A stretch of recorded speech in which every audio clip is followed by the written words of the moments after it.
এই বেড়ালটি অনেক রেগে গিয়েছে কারণ তার মালিকের বয়ফ্রেন্ড আজকে তার মালিকের সঙ্গে দেখা করতে এসেছে। আসলে এই বেড়ালটির মালিক ছিল একটা জাদুকর এবং সে এই বেড়ালটিকে অনেক বেশি ভালোবাসতো। তবে জাদুকর মেয়েটি বেড়ালটির মতো তার বয়ফ্রেন্ডকেও অনেক ভালোবাসতো। এজন্য সে তার বয়ফ্রেন্ড তার এবং বেড়ালটির পুতুল বানিয়ে বাড়িতে রেখে দেয়। তবে হিংসুটে বেড়ালটি তার মালিকের বয়ফ্রেন্ডের পুতুলটিকে আগুনে পুড়িয়ে দেয়। এরপর হঠাৎ করে জাদুকর মেয়েটির বয়ফ্রেন্ড বাড়িতে চলে আসে। এর জন্য বেড়ালটি দরজার সামনে দাঁড়িয়ে মেয়েটিকে দরজা খুলতে বাধা দেয়। তবে মেয়েটি জোর করে দরজা খুলে, তবে হিংসুটে বেড়ালটি আবার দরজাটিকে বন্ধ করে দেয়। তখন জাদুকর মেয়েটি বেড়ালটিকে বেঁধে রেখে দরজা খুলে তার বয়ফ্রেন্ডকে ভেতরে নিয়ে আসে এবং সে তার বয়ফ্রেন্ডের সঙ্গে রোমান্স করতে থাকে।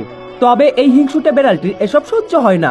এজন্য সে তাকে বেঁধে রাখা সুতা ছিঁড়ে ফেলে এবং তার মালিকের বয়ফ্রেন্ডের পেছনে গিয়ে তার উপর আক্রমণ করার চেষ্টা করে।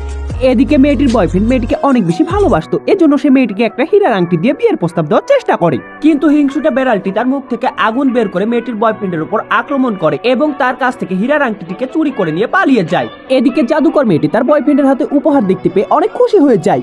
কিন্তু তার বয়ফ্রেন্ড বেড়ালটিকে দেখিয়ে দিয়ে বলে বেড়ালটি উপহার চুরি করে নিয়েছে এবং এই হিংসুটে বেড়ালটি দ্রুত করে হীরার আংটিটিকে গিলে খেয়ে ফেলে এবং তার মালিকের জাদু লাঠিটিকে নিয়ে তার মালিকের বয়ফ্রেন্ডের উপর আক্রমণ করে জাদু করতে থাকে। এজন্য মেয়েটি বেড়ালটির কাছ থেকে জাদু লাঠিটিকে কেড়ে নিয়ে তার বয়ফ্রেন্ডকে বাঁচানোর চেষ্টা করতে থাকে। কিন্তু লাঠিটি ভেঙে জাদু বের হয়ে দরজার সঙ্গে ধাক্কা খেয়ে মেয়েটির গায়ে লাগতে শুরু করে। এজন্য মেয়েটির বয়ফ্রেন্ড দ্রুত করে মেয়েটিকে জড়িয়ে ধরে বাঁচিয়ে দেয়। আর এই লাঠিটি ভেঙে লাঠির সব জাদু বেড়ালটির শরীরে চলে যায় এবং এই লাঠিটি থেকে বের হওয়া জাদু মেয়েটির বয়ফ্রেন্ডের গায়ে লাগে, যার কারণে সে একটা ব্যাঙ হয়ে যায়। তখন মেয়েটি সেই ভাঙা লাঠি দিয়ে জাদু করে তার ব্যাঙ বয়ফ্রেন্ডকে আবারও মানুষ বানানোর চেষ্টা করতে থাকে। কিন্তু লাঠিটির সব জাদু বেড়ালটির মধ্যে ঢুকে গিয়েছিল, যার কারণে এই জাদু লাঠিটি আর কাজ করে না। এজন্য মেয়েটি তার ব্যাঙ বয়ফ্রেন্ডকে জড়িয়ে ধরে কান্না করতে থাকে এবং তখন বেড়ালটি তার মালিককে কান্না করতে দেখে মন খারাপ হয়ে যায় এবং সে তার মালিকের কাছে যাওয়ার চেষ্টা করে, কিন্তু তার মালিক তাকে দূরে সরিয়ে দেয়। এজন্য বেড়ালটিরও অনেক মন খারাপ হয়ে যায় এবং সে মাটিতে বসে পড়ে। তখন তার মালিক বেড়ালটির মন খারাপ দেখতে পেয়ে তাকেও তার ব্যাঙ বয়ফ্রেন্ডের মতো জড়িয়ে ধরে কান্না করতে থাকে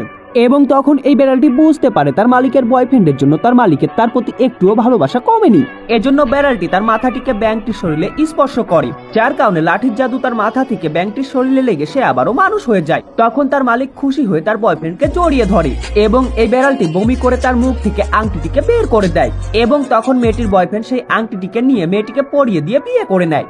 এরপর তারা তিনজন মিলে সুখে শান্তিতে থাকতে শুরু করে। কিন্তু বেড়ালটি এখনো দুষ্টামি করা ছাড়েনি। এখন তোমরাও দুষ্টামি করে একটা লাইক সাবস্ক্রাইব করে দাও।